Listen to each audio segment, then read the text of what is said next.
Right now we're in Winter Rock, Tennessee. It's a bike park. I call it the man's outdoors playground. We're here for the Tennessee National, and that's one of the races where the big elite pro guys can like start to qualify. I'm here to have fun. You hit hard. That's why I'm here. Have fun, here we go. My name is DeAngelo Washington, known as Angelo. I'm from Richmond, Virginia, born and raised in Crane Court. If you don't know what Crane Court is, it's a housing project here in Richmond. Oh, this is where it all went down. At the time, I didn't know any better. I didn't know it was a bad place, per se. Nothing right here from this spot has changed. What some would call the hood, the ghetto, the projects. To us, it was home. I don't think he really liked it too much, but that was where we had to be at the time. Growing up, you always heard, like, you're not gonna be anything. You're from this place, you hang with these guys, you're not gonna be anything in life. Even from school teachers, you hear it so much, you start to believe it. This is my old spot, man. This one right here. Was I gonna be stuck in Crane Court the rest of my life? Was I gonna be a drug dealer? You either chose the streets or you played sports. Yeah, we just used to come over here and just hang out, man. Watching basketball or getting ready to go play a baseball game or something like that. Both my uncles played baseball. My mom, she played softball. So baseball was like our family sport. We love baseball. Ended up playing baseball for the local rec team. That translated to high school. I ended up meeting my baseball coach, Coach Davis. He's like a father figure to me to this day. He was well-disciplined, eager to learn, and very coachable. That young man was one of the best baseball players we had, as well as his friend Duran. DeAngelo was good. He had clean hands, he could run. You kind of just identify him as the other good black baseball kid in the city. And the inner city baseball isn't that popular.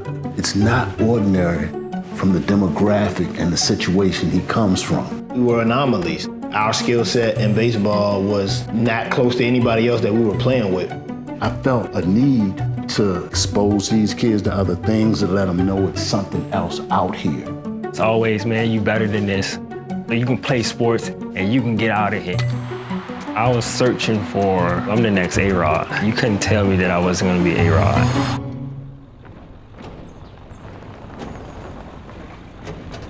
So yesterday I felt pretty good. Just a matter of filling out the bike on a proper downhill track. Now today we get to like really push to feel how fast we can go. I'm going to go get this. Prepare for it like it's a World Cup race. Prepare for it like it's the highest standard.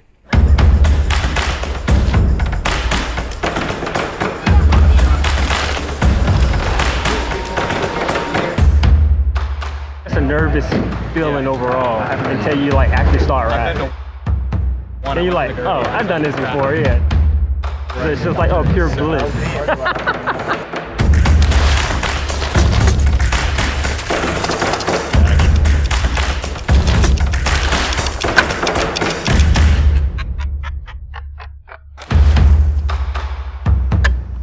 I finished fifth.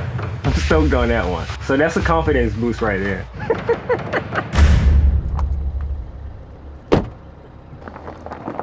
So I went through high school. I became known for like, oh, that's D, he played baseball. Going into the 12th grade, that's when my mom moved. We probably be going to a county school because back then that was a thing. You go to Richmond Public School or you go to a county school. So I transferred my senior year and that was just like,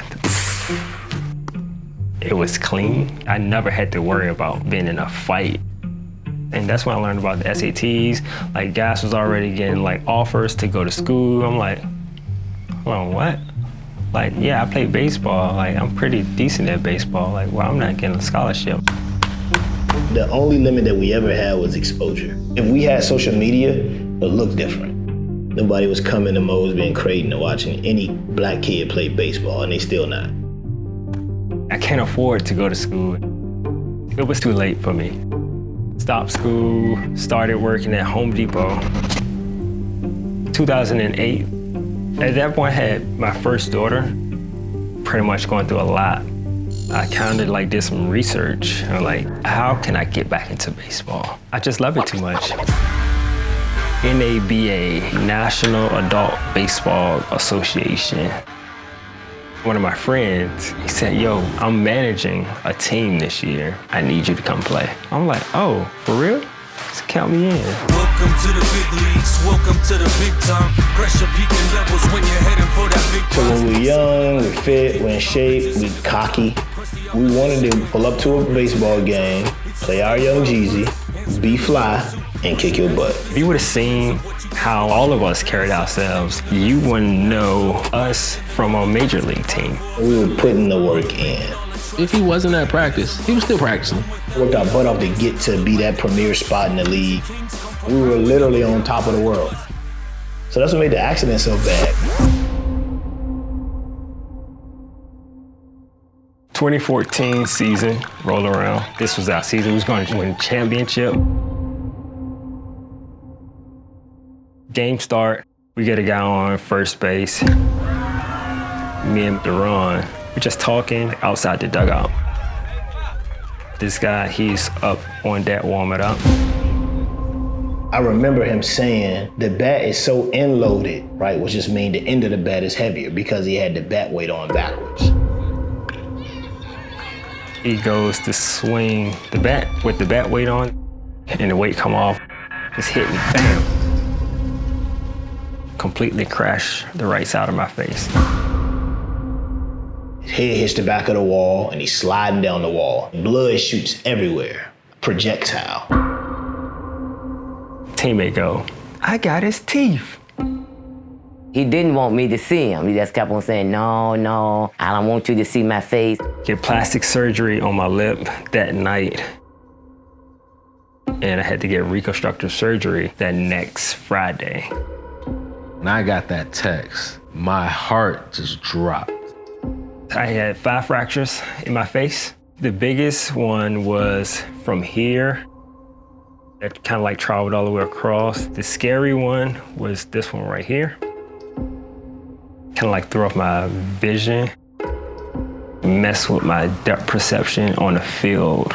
Balls that I normally get, and I wasn't getting them. Deep down, I knew he was going to be okay. But I kind of felt a loss because I knew how much he loved that game of baseball. I love this sport, but I can't be out here like tricking it up like this. And that's when I really was just like, I think this might be it, man. None of what happens now happens without that moment.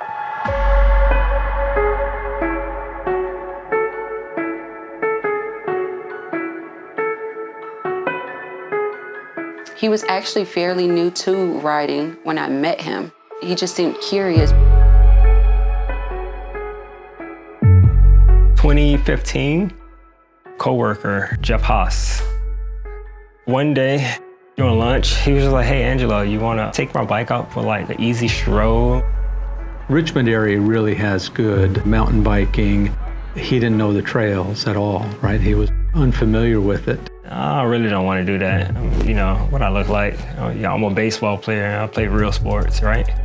You just take my bike out around the gravel. Just enjoy yourself. It's your lunch break. So Angelo does three-dimensional design for us. Around 10 years ago, he actually met one of the principals of the company at a career fair. We really saw a passion. Really, that reflects throughout all of Angelo's interests. I met up with him after lunch. It was pretty cool, man. Thank you. Like, that was real relaxing. He was like, what are you doing Friday afternoon? I met up with those guys on Friday. You should see me. I was just like, what is this? Every person had like a missing tooth. I was like, oh, that's kind of cool. Like, crashed about every 100 yards, and I fell in love with that sport. I want to do this, nothing else. I want to do this. I'm like, a mountain bike? Bikes? He riding bikes? Dude, that wasn't the plan. You're getting scarier. Yeah, as soon as this injury over, I'm going to get another one. Oh, this fool done lost his damn mind.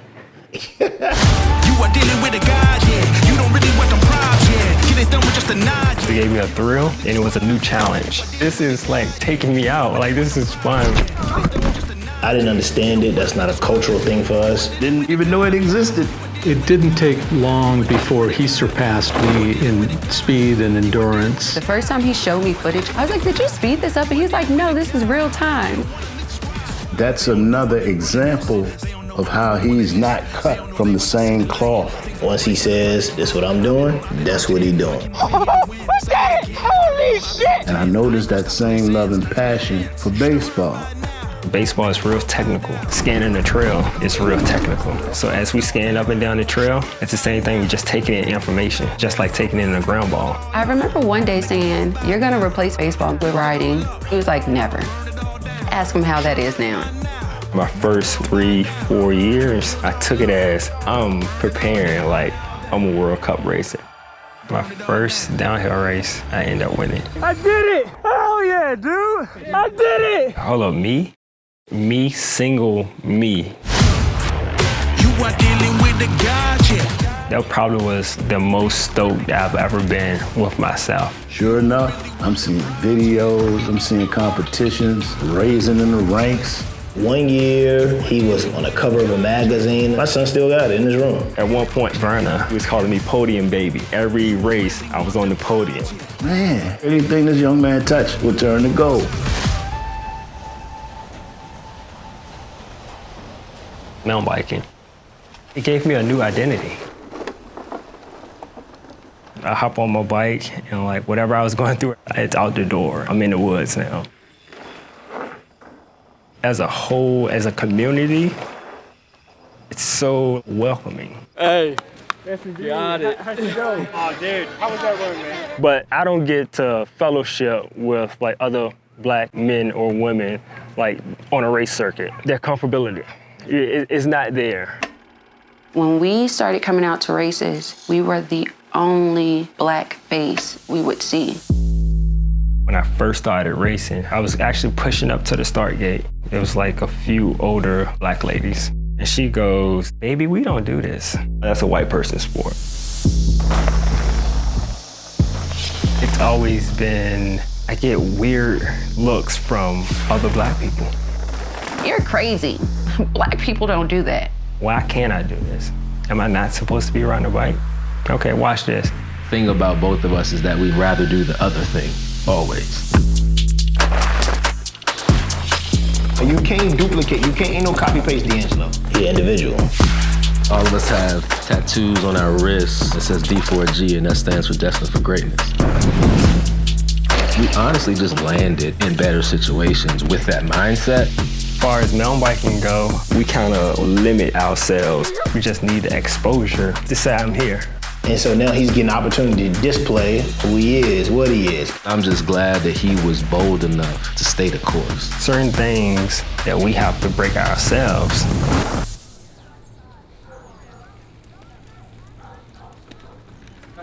Junior to Don. You got some new faces. Might remember Knowledge, Kamari, Nas, and Chip from last year. Verna has been the anchor in me to be like, you need to be the representation. I was like, you have now a duty to show that black and brown kids can do this as well. Somebody see you doing this, they probably say, shoot, you know, I want to try this too. Winning a couple of races and stuff like that, people see you and always ask the question like, hey, Angelo, you ever thought about coaching? I really didn't want to coach at first. I just wanted to race. The requests became more. So I had this little fun day out at Pocahontas. 60 people showed up. I was just like, oh, what? There we go. Move. Tristan, he's on the team. Every time he's seen me, he's like, hey, you had any thought about coaching me during a race yet? Connected with Dave Kern, which is the other coach. He was kind of like, any help you need to get this thing up and running, let's do it. That's when I started to start Line Drive Mountain Biking Academy. The goal was to start with 5 kids, and I wanted them to like really get the experience of a coach.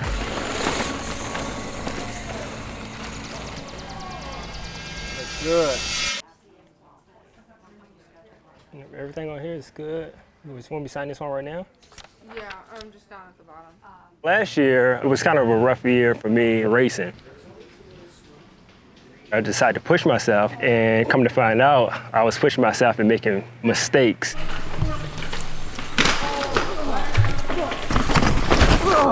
Fuck. A lot of crashes, like not getting able to get to like the big show, which is the race.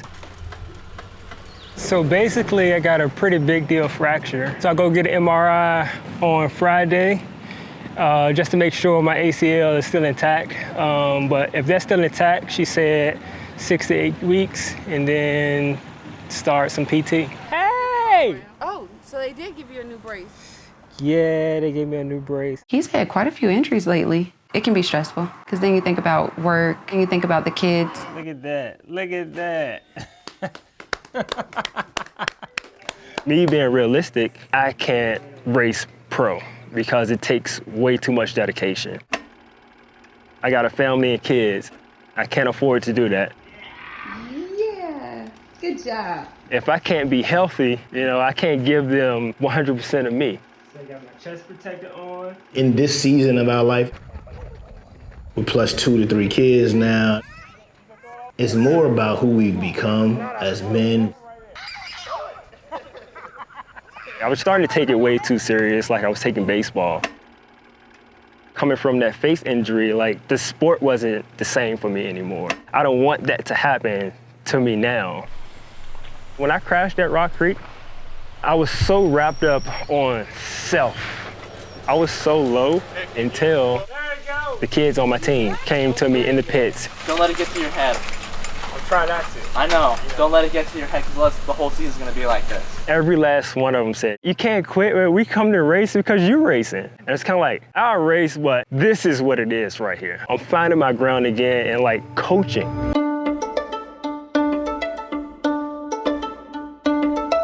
Today, we're gonna tackle Snowshoe Mountain for some downhill. You guys ready to give it a try? This is my high rated position right here, right? So look at my pedals. Pedals are level. So Richmond Cycling Corps is a nonprofit. What they do is help introduce underprivileged kids to the outdoors. Another beautiful weekend at Snowshoe. Good job. I don't have the funds to donate money, but I do have the time to donate my teachings. Welcome to the Magic Wonderland. Matt Coon letting me help those kids and be a part of that program. That's my duty these days, is to be like more active in my community. It's a big deal for me. He had the same passion for nationals that he did for setting up these cones and setting up these boards to teach somebody how to do it. There we go, Matt. There we go. And that's when I knew that, like, that's the greatness he was destined for. Recently started seeing him showing younger kids different riding techniques and skills. There we go. Yeah, boy. Man, this dude's a born leader. Nice and white, look at that. I like it, yes. If you touch DeAngelo and what he enjoys, you're gonna get something from him. Say race day! Race day! So right now we're about to head to the finish line. I want to be the first face these guys see once they finish this challenging course. I like seeing him taking on a team of younger riders. Your time is limited for actual downhill racing, but coaching, your time is unlimited. We are stoked on that with 2 riders still on course. 5th place, I'm happy with that. It's good to see somebody in their element align with who they are, especially a young black man from Creighton Court. It's hard to get out of those conditions. What he's been through to get to this point and to see him persevere like this is huge. There's just some really good people in that neighborhood that get overlooked. Let me see what you got. Let me see what you got. Don't let him pluck it this time. When you look at DeAngelo's story, he'll talk about like his childhood and stuff, and you never see hopelessness.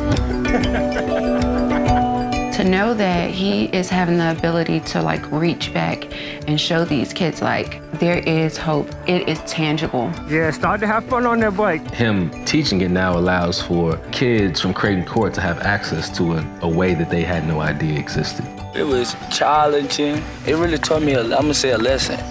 You gotta always try something new. Never give up. Good job, dude. There's a cohort of minorities that's being brought together that's only gonna cultivate more people, and all that does is lead to a greater evolution of the sport for everyone. Thank you so much, Angelo. You really do so much to support our youth in the sport. Really, everything that he's doing now, helping the kids, just makes me proud of him. I was 28 when I first started riding. If I can introduce kids earlier to this sport, that's my goal. They always said dream big, right?